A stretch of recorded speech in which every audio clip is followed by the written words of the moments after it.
செல்லமே, வாழ்க்கையை நினைத்து மிகவும் பயப்படுகிறாய். அடுத்த கட்ட வாழ்க்கை என்ன ஆகும்?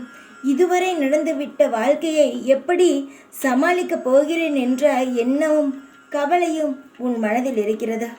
உன் வாழ்க்கையை நினைத்து கவலைப்பட வேண்டிய எந்த ஒரு அவசியமும் கிடையாது.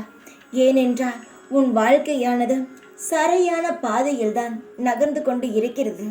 எந்த ஒரு தவறான பாதையிலும் அது செல்லவில்லை. ஒவ்வொரு காயங்களுக்கு பின்னும் ஒவ்வொரு சந்தோஷங்கள் இருக்கும்.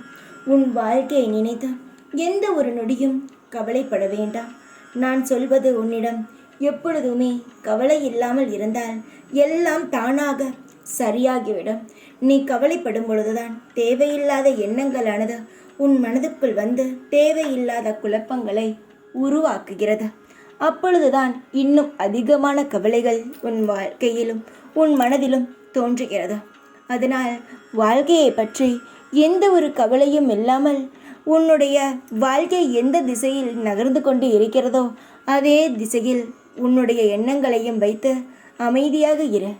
ஒவ்வொரு விஷயத்திற்கும் கவலைப்பட்டு கொண்டே இருந்தால் வாழ்நாள் முழுவதும் கவலைப்பட்டு கொண்டே இருக்க வேண்டிய சூழ்நிலைகள் தான் வரும்.